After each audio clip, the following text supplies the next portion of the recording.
कि जिसको मंदिर चाहिए, जिसको मस्जिद चाहिए, वो हमें वोट ना दे। देखिए, उत्तर प्रदेश बहुत ही बदहाली के दौर से गुजर रहा है। जब मैं लोगों के साथ संपर्क कर रही हूँ, मेरी शहर विधानसभा में 45 वार्ड आते हैं, लगभग हर वार्ड में मेरा एक बार पूरा राउंड हो चुका है। लोग हर तरीके से परेशान हैं, लोग महंगाई की मार से परेशान हैं, लोग स्वास्थ्य सेवाओं को लेकर परेशान के नेताओं को कि पेट्रोल के दाम बढ़े नहीं बढ़े, कि जिसको अच्छी स्वास्थ्य चाहिए वो हमारा वोट बैंक है, जिनको अपने बच्चों के लिए अच्छी शिक्षा चाहिए वो हमारा वोट बैंक।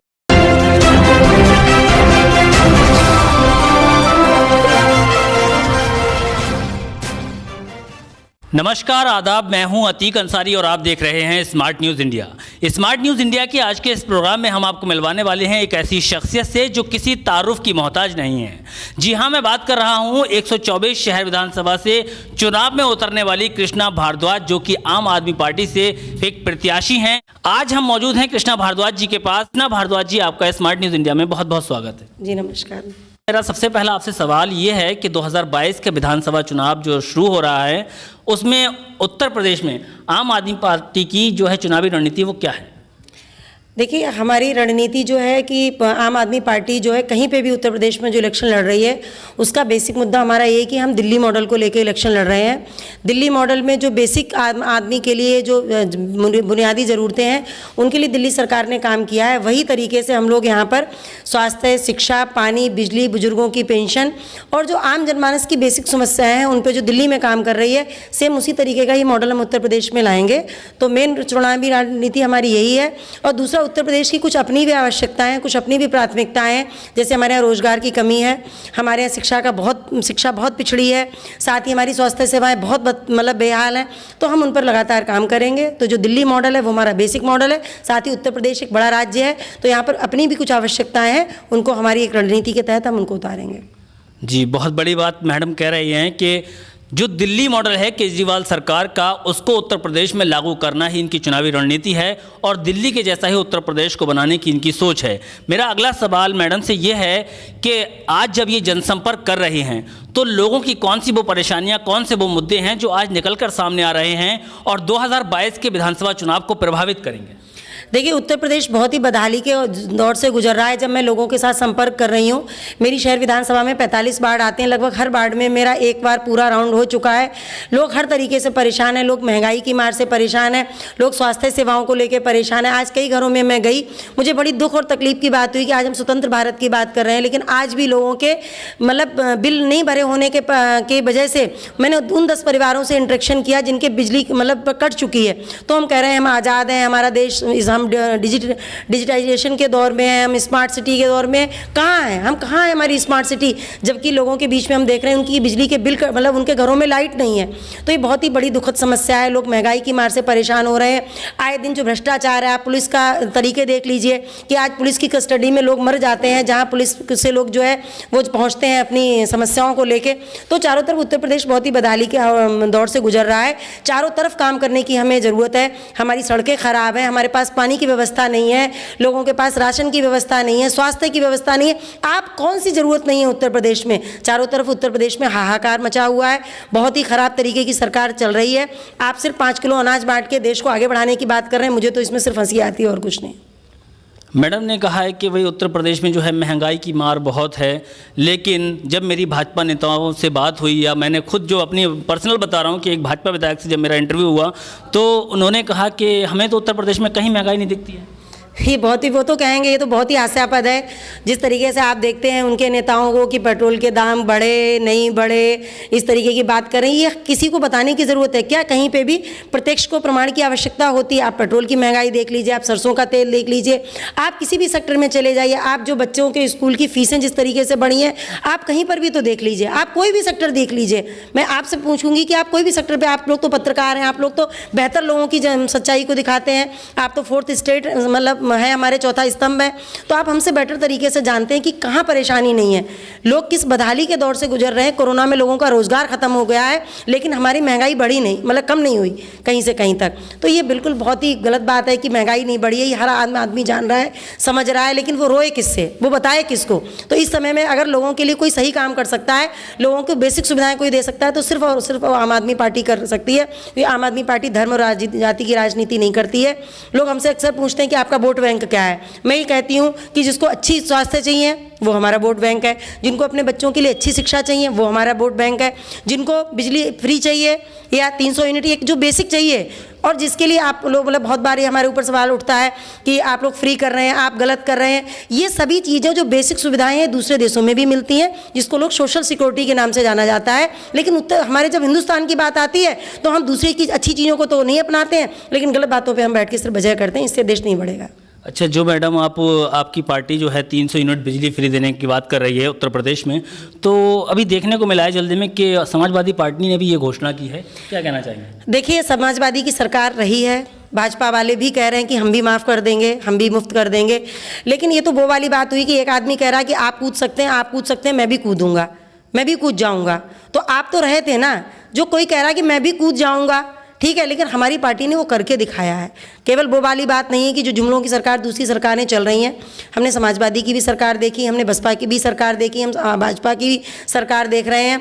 केवल जुमलों की राजनीति हमारी पार्टी नहीं करती। हम लोग सीधे कहते हैं कि जिसको मंदिर चाहिए, जिसको मस्जिद चाहिए, वो हमें वोट ना। आम आदमी पार्टी तो है, एक आम पार्टी है, लेकिन वादे बड़े बड़े हैं। अब देखना ये होगा कि उत्तर प्रदेश में आम आदमी पार्टी अपने वादों पर कितना खरा उतरती है। मेरा अगला सवाल मैडम से इसी क्रम में ये है कि अगर 2022 का विधानसभा चुनाव जीतकर आप अगर एमएलए बनती हैं तो 124 शहर विधानसभा की जनता को आपकी सबसे पहले प्राथमिकता क्या होगी? बहुत सही सवाल किया आपने। सबसे पहली बात मेरी ये है कि जो हमारा दिल्ली मॉडल है वो पूरा आएगा ही उत्तर प्रदेश में। एज ए कैंडिडेट या एज ए जनप्रतिनिधि मेरा ये प्रयास रहेगा कि हम बरेली में, हमारे पूरे शहर में हाई टेंशन तारों की बहुत बड़ी समस्या है। आए दिन कई लोग जो हैं इनके मतलब बलि चढ़ जाते हैं, तो हाई टेंशन तार हटवाना मेरी पहली प्राथमिकता रहेगी। साथ ही मैं एक महिला हूँ, तो मेरा पहली प्राथमिकता रहेगी किसी भी महिला के साथ कोई छेड़खानी, कोई ज़बरदस्ती, कोई गड़बड़ी ना हो। इसके लिए CCTV कैमरों की व्यवस्था जिस तरीके से दिल्ली में हुई है उत्तर प्रदेश के हर कोने पे हो, कि जिससे कि अगर किसी परिवार की बहू बेटियां बाहर निकलती हैं तो उनके परिवार सुरक्षित महसूस कर सकें कि कहीं कोई तीसरी आंख है जो कि उनकी बेटियों को और उनकी बहुओं के, उनके परिवार की महिलाओं को सुरक्षा प्रदान कर रही है। साथ ही साथ बरेली में सड़कों की बहुत व्यवस्था खराब है। हम कोशिश ये भी करेंगे कि हम रोजगार के वो साधन उपलब्ध करा सकें कि जिससे हमारा उत्तर प्रदेश उत्तम प्रदेश बन सके। तो एज ए शहर मेरी बहुत आवश्यकता है, मतलब मैं समझ सकती हूँ, मैं ये बात जानती हूँ कि क्या नाम सड़क बनवाना मुश्किल हो सकता है, लेकिन शहरों के, नगरों के, मोहल्लों के कचरे को हटाया जा सकता है। ये पॉसिबल हो, यदि आपकी नीयत सही हो, ये किया जा सकता है। पोल लगवाना मुश्किल है, हो सकता है, लेकिन जिन पोल्स में पोल लगे हुए हैं लेकिन लाइट नहीं है तो वहाँ पर लाइट की व्यवस्था की जा सकती है। तो ये बेसिक तो चीज़ें मेरी रहेंगी। और उसके बाद जब मैं सिस्टम में जाऊँगी, देखूँगी, सिस्टम को देख रही हूँ, तो मैं आगे पे भी बहुत ही बेहतर तरीके से काम करना चाहूँगी। जी, क्या लगता है कि उत्तर प्रदेश की जनता पूर्ण बहुमत की भाजपा सरकार को क्या एकदम से नकार देगी? बिल्कुल नकार देगी। जिस तरीके से मैं लोगों के साथ संपर्क कर रही हूँ, बहुत खुशी ही है लोगों के। लोग जब मैं पहुँचती हूँ तो लोग समूहों में आते हैं, भीड़ में आते हैं, हिंदू, मुसलमान, सिख, ईसाई, सब आम आदमी पार्टी के लिए कहते हैं कि भैया आप हैं कहाँ, आप हैं कहाँ, हम आपका बेसब्री से इंतजार कर रहे हैं। हमारे बहुत हौसला अफजाई होती है, हम बहुत खुश होते हैं कि जब पहली बार ऐसी सरकार आ रही है जिसका जनता बेसब्री से इंतजार कर रही है। वरना हमेशा ये होता रहा कि लोग जो जाते थे, लोग वादे करते थे, क्या क्या बोलते थे, कह के अपनी सरकार बनाते थे, लेकिन हमारे जो कैंडिडेट्स हैं, हमारे जो कार्यकर्ता हैं, जब हम लोग जनता के बीच में जाते हैं तो जनता हमारा बेसब्री से इंतजार कर रही है। ये हमारे लिए बहुत बड़ा शुभ संकेत है। जी, बड़ी बात मैडम ने कही है कि जनता आम आदमी पार्टी का इंतज़ार कर रही है, और कहीं ना कहीं आम आदमी पार्टी के जो मुद्दे हैं वो जनता उसका इंतज़ार बेशक करेगी। और मेरा अगला सवाल मैडम से ये है कि 124 शहर विधानसभा का एक बड़ा तबका जरी और दरदोजी के काम से जुड़ा हुआ है, तो ऐसे कामगारों के लिए आपका क्या विज़न है? जी, बहुत बड़ी बात है कि हमारी बरेली पहले जरी नगरी के नाम से जानी जाती थी। हमारे लिए बड़ी फ़ख्र की बात है। मैं अपना पर्सनल अनुभव भी बताती हूँ कि मैं हिंदुस्तान के बहुत बड़े अलग अलग कोनों पर रही हूँ। जब मैं बरेली का परिचय देती थी तो मुझे बहुत खुशी होती थी कि मुझे जरी नगरी के नाम से वहाँ पहचान लेते थे लोग। लेकिन आज की डेट में तरह तरह के GST के कानून लगा के, तमाम तरीके के दूसरी चीज़ों के रजिस्ट्रेशन कराने के बाद में जरी के उद्योग को ख़त्म कर दिया गया। जो जरी उद्योग बरेली की एक शान का प्रतीक होता था, कई कामगारों के लिए एक अच्छा अवसर था, रोज़गार लोगों को मिला हुआ था।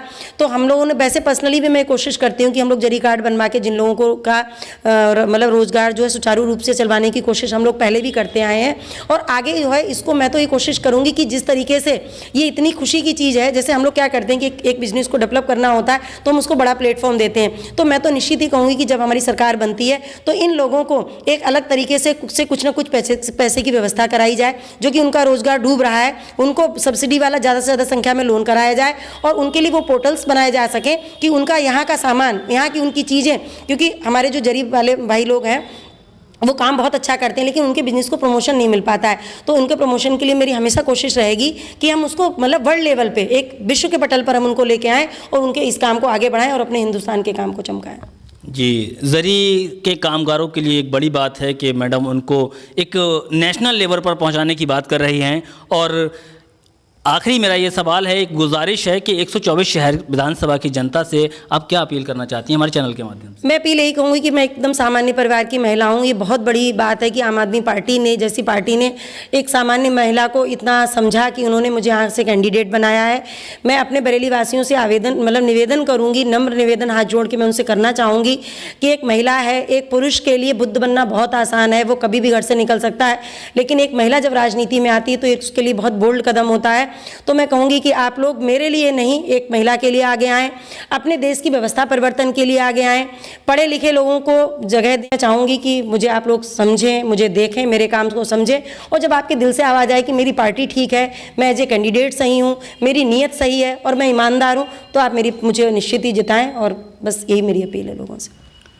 जी, बड़ी अच्छी बातें मैडम ने की हैं। एक सादा मिजाज व्यक्तित्व हैं और आज हमारे साथ मौजूद थी कृष्णा भारद्वाज जी, जो 124 शहर विधानसभा बरेली से आम आदमी पार्टी की प्रत्याशी हैं। और मेरी शुभकामनाएं इनके और इनकी पार्टी के साथ हैं कि 2022 में ये अपनी पार्टी की सरकार बनाने का काम करें। और इसी के साथ मैं इस कार्यक्रम से विदा लेना चाहूँगा। जय हिंद, जय भारत। बहुत बहुत धन्यवाद।